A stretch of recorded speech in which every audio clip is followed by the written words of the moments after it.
कर्माचरणी समाधी एक म्हणते न घडे कधी, ते पावले नाही निजात्मबोधी, जाण त्रिशुद्धी विदेहा, ताठस्थ नाव समाधी, म्हणेल त्याची थकली बुद्धी, ते समाधी नव्हे त्रिशुद्धी, जाणावी नुसधी मूर्छा आली, ताठस्थ्यापासून उठिला, ते तो समाधी समुकला, तेव्हा एकदेशी भाऊ आला, मंद या बोला न मानिती सत्य, समाधी आणि एकदेशी, बोलता बोलणे ये लाजेसी, सत्य मानी ते शब्द पिशी, शुद्ध स्वरूपासी अनोळख, येथे प्राचीन अतिसमर्थ, ते मूर्छा आणूनी करी तटस्थ, वाचूनी चालते समाधीस्थ, जाणपा निश्चित वसिष्ठाधिक, पाहे पा देवर्षी नारदू, विनोदेन मोडे समाधी बोधू, याज्ञवल्क्याचा समाधी संबंधू, ऋषी प्रसिद्धू परीक्षा केली, स्वरूप देखुनी मूर्छित जाहला, तो आपण या आपण तरला, स्वये तरुणी जन उद्धरिला,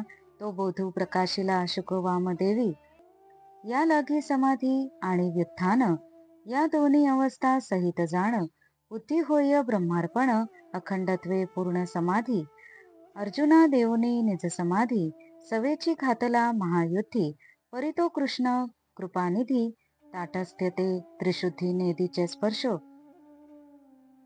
सकळ कर्मी समाधी, हे सद्गुरुची बोधी बुद्धी, तरी युद्धी ही त्रिशुद्धी, निज समाधी न मोडे, बुद्धी आकळले परब्रह्म, तै अहेतुक चाले कर्म, हेची बुद्धीचे अर्पण परम, इतर तो भ्रम अनुमान ज्ञान, स्वरूपी दृष्टी निरवधी, अनवच्छिन्न समान बुद्धी, कर्माकर्मी अज्ञान बाधी, परमसमाधी तिये नाव, निशेष गेलिया देहबुद्धी, स्वरूपपणे फुंज न बाधी, कर्माकर्मी अज्ञान न बाधी, दे परमसमाधी निर्दुष्ट. अर्थात कर्माचरण करीत असताना चित्ताची समाधी शक्य नसते असे काही जण म्हणतात व त्यांना आत्मबोध झालेले नाही, असे हे विधेय जनका तू खात्रीने जाण. समाधी ही एक तटस्थ अवस्था आहे आणि ती भोगणारा कोणी वेगळा आहे असे जो म्हणेल त्याची फसगत झाली असे समज. ती समाधी नसून मूर्छा आहे. जो समाधीला एक अवस्था मानतो, जो तिला मुकला आहे असे समजावे. कारण समाधीला तसे मानल्याने त्याला मर्यादित, द्वैतात्मक, एकदेशीय भाव प्राप्त झाला असे होते. पण मतिमंदांना हे आमचे मत खरे वाटत नाही. समाधी म्हणावे आणि ती एक अवस्था आहे अशी संकल्पना मनाशी धरावी असे म्हणणे विशोभित आहे. पण असे म्हणणे जो खरे मानतो तो शब्द पांडित्याने भ्रमिष्ट झाला आहे असे समजावे. त्याला शुद्ध स्वरूपाची ओळखच नाही. या ठिकाणी प्राक्तन कर्म फार प्रभावी ठरते. त्यामुळेच मूर्छा येते व तटस्थता येते. वसिष्ठ इत्यादी ऋषी जे ब्रह्मज्ञानी होते ते व्यवहारात वर्तत असताही आत्मसमाधीतच असत. देवर्षी नारद द्विखंडात संचार करतात, अनेक हास्य विनोद करतात, पण त्यांचा समाधीबोध कधीही भंग पावत नाही.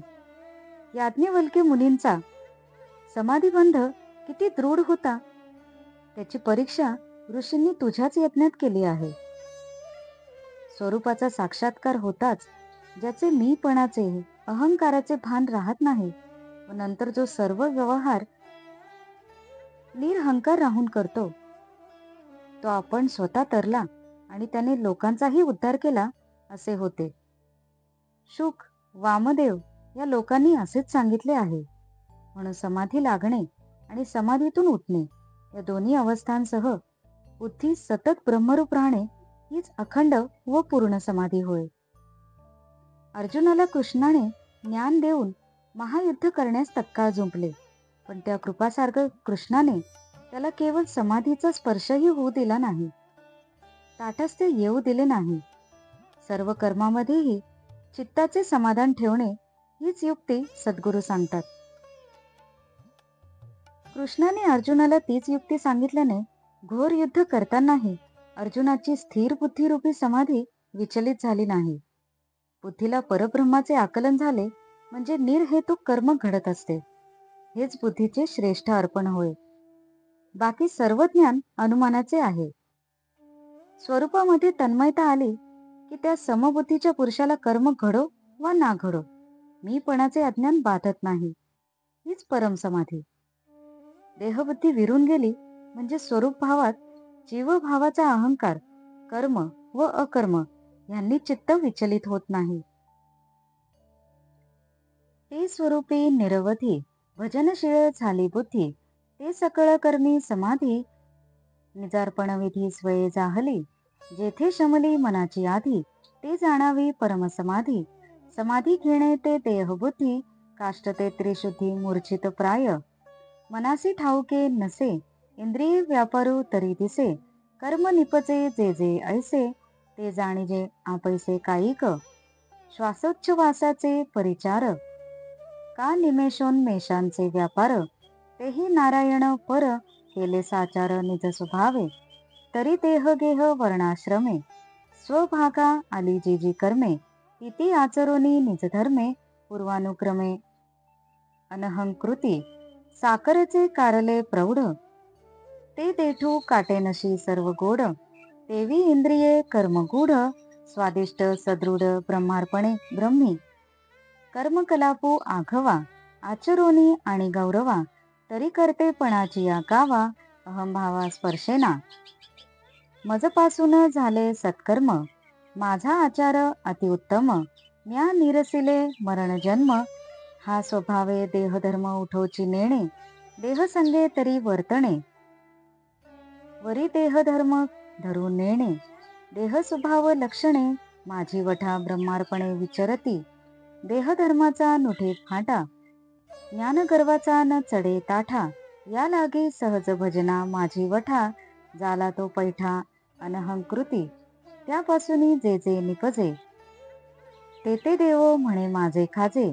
या लागी ब्रह्मार्पण वोजे, त्याचे स्वभाव सहजे नार्पिता अर्पिती. परिसाचे कसवटी भरे, जे जे लागे ते ते साडे पंधरे, तेवी निपजे जे जे शरीरे, ते ते खरे परब्रह्म. त्याचा खेळू त्याची महापूजन, त्याची बडबड त्याची प्रिय स्तवन, त्याचे स्वभावी स्वानंदपूर्ण, श्रीनारायण सुखावे. तो जेवती वास पाहे, आवडी पाहो ते उतार आहे, मग पाहे अथवा न पाहे, तरी देवोची स्वये स्वभावे दिसे.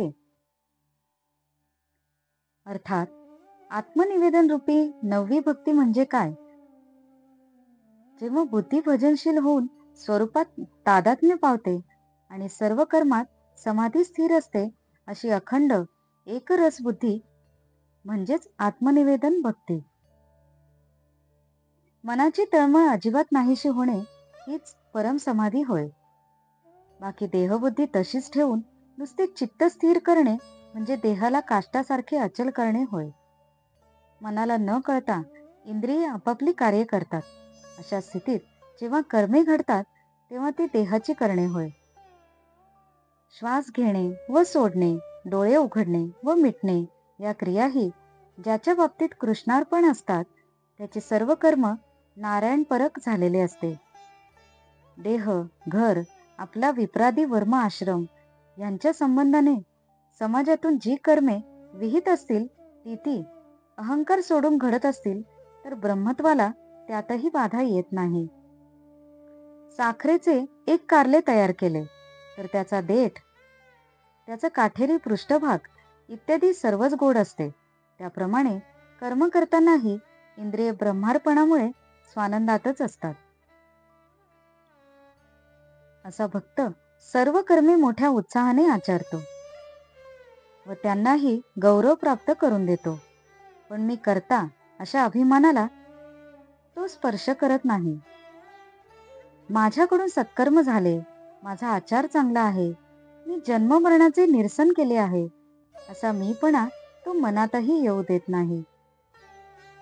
देहसंबंधाने जे काही कर्म उत्पन्न होते ते तो करतो, पण देहाचा अभिमान धरत नाही. त्याचा देह स्वाभाविक कर्म करतो, ते ब्रह्मातून निर्माण होते व ब्रह्मातच अर्पण होते. जो भक्त निरअहंकार असतो, देह ममतेचा अंकुर उत्पन्न होऊ देत नाही, ज्ञानीपणाचा गर्व धरीत नाही आणि सहज भक्तीत मग्न असतो, तो ब्रह्मार्पण झाला असे समजावे. या भक्ताच्या बाबतीत परमेश्वर असे म्हणतो, की तो जे जे उत्पन्न करेल ते ते माझेच खाद्य आहे, त्यामुळे मी ब्रह्मार्पण करतो असे म्हणावेही लागत नाही. परिसाला जे जे लोखंड लागते ते सोने होते आणि ह्या भक्ताचे जे जे कर्म घडते ते ते ब्रह्मच असते. हा भक्त क्रीडा करतो तीच महापूजा, तो जे बडबडतो तेच देवाचे स्तोत्र आणि त्याचा स्वभाव हाच स्वानंदपूर्ण नारायण. तो जेथे जेथे पाहतो तेथे तेथे देव मोठ्या आवडीने प्रकट होतो. एवढेच नव्हे तर त्याने डोळे उघडले काय किंवा मिटले काय, त्याला जे काही दिसते तो देवच असतो. भयं भीतिरभिनिवेशस्यापि शादपेतस्य विपर्ययो स्मृती तन्मायया त्वपितम् आपचेतं भक्तिकर्षं गुरुदेवतात्मा. अर्थात ईश्वरापासून विन्मुख झालेल्या पुरुषाला त्याच्या मायेने भगवत स्वरूपाचे विस्मरण होते. त्यामुळे मी देह आहे अशी त्याची कल्पना होते. इथेच द्वैताचा अभिमान उत्पन्न होतो व भय उत्पन्न होते. म्हणून विवेकी मनुष्याने, शहाण्या मनुष्याने गुरु, देवता व आत्मा एकच आहेत अशा अनन्य भक्तीने त्या ईश्वराला सर्व प्रकारे शरण जावे. तयासी चालता मार्गे तो मार्ग होईचे श्रीरंगे, तो देवाची याद दोंदावरी वेगे, चाले सर्वांगे डुल्लत, जे जे कर्म स्वाभाविक ते ते ब्रह्मार्पण अहेतुक, या नाव भजन निर्दोष, भागवत धर्म देख या नाव, स्वाभाविक जे वर्तन ते सहजे होय ब्रह्मार्पण, या नाव शुद्ध आराधन, भागवत धर्म पूर्ण जाण राया, या परी भगवत भजन कथा, भय नाही का सर्वथा, अभय पोशिले नृपनाथा, ते जाण तत्वता भजने होय, येथे भयाचे कारण, राया तू म्हणशील कोण, तेही सांगो सावधान, ऐक श्रवण सौभाग्य निधी. आत्मा पूर्णत्वे सर्वत्र एक, तेथ जो म्हणे जी वेगळा देख, तेची अज्ञान भयजनक, दुःखदायक अतिद्वंद्वे, भयाचे मूळ दृढ अज्ञान, त्याचे निवर्तक मुख्य ज्ञान. तेथ का लागले भगवत भजन, ऐसा ज्ञानाभिमान पंडिता, ऐक राया येची अर्थी, ज्ञानाची कारण मुख्य भक्ती, हा कृत निश्चयो आमुच्या मती, तेही उपपत्ती अवधारी, अज्ञानाचे मूळ माया, ते ब्रह्मादिका नये आया, गुणमयी लागली प्राणिया, जाणते राया अतिदुस्तर, त्या मायेचे मुख्य लक्षण, स्वस्वरूपाचे आवरण, द्वैताचे जे जे स्फुरे स्फुरण, मूळ माया जाण तिचे नाव, ब्रह्म अद्वयत्वे परिपूर्ण, ते स्वरूपी स्फुरे जे मीपण, तेची मायेचे जन्मस्थान, निश्चय जाण नृपनाथा, ते मायेच्या निजपोटी, भयशोक दुःखाची या पोटी, ब्रह्माशी वादींचे लाटीपाठी, इतरांची गोठी ते कोण, ते महामायेची निवृत्ती, करावया दाटुकी भगवत भक्ती, स्वये श्रीकृष्ण येची अर्थी, बोलिला अर्जुनाप्रती गीते माझी, भगवद्गीता श्लोकार्थ, मामेव ये प्रपद्यन्ते, मायामेता तरन्ति ते. अर्थात तो मार्गाने चालू लागला की श्रीरंगाने त्याचा मार्ग व्हावे व भक्ताने त्याच्या अंगावरूनच चालावे. जे जे स्वाभाविक कर्म असते ते ब्रह्मार्पणच असते, तेच निर्दोष भजन व हाच भागवत धर्म.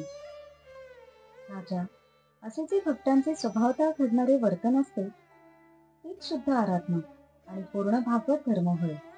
याप्रमाणे जी भक्ती असते तीच पूर्ण निर्भयता. अशा भक्तीनेच मनुष्याला पूर्ण अभय प्राप्त होते. जनका, या संसारात भयाचे कारण काय असते तेही सांगतो. श्रवण सौभाग्याचा तो निधी आहे म्हणून अवधान देऊ नये. आत्मा पूर्णत्वाने सर्वत्र एक आहे, पण मी त्यापासून वेगळा आहे असे समजणे हे अज्ञान. त्याच्यातच द्वंद्व येते, त्यातूनच भय उत्पन्न होते आणि भयातून दुःख. पंडितांना ज्ञानाचा अभिमान असा असतो की अज्ञान हे भयाचे मूळ आहे आणि ज्ञानानेच अज्ञान दूर होते, म्हणून ते म्हणतात की भक्तीने अज्ञानाचे निरसन कसे होणार. पण राजा, ज्ञानाचेही मुख्य कारण भक्तीच आहे, असा आमचा दृढ निश्चय आहे. या संबंधी आमचे प्रतिपादन आहे.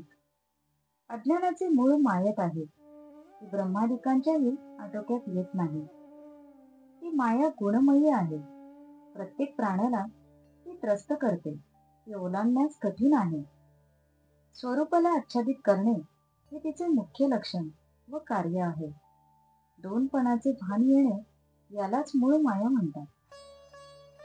ब्रह्म एकत्वाने परिपूर्ण असूनही त्या स्वरूपातही जे मीपण स्फुरते तेच मायेचे जन्मस्थान आहे, असे तू नक्की ओळख. त्या मायेच्या पोटी अनेक प्रकारचे भय, शोक व दुःखे उत्पन्न होतात. ब्रह्मा, शिव यांनाही ती माया भ्रमात पाडते. तिथे इतरांची काय कथा? या महामायेला निष्प्रभ करण्यास एक भगवत भक्ती समर्थ आहे. श्रीकृष्णाने भगवद्गीतेत म्हटले आहे की जे मला शरण येतात ते या मायेला तरून जातात.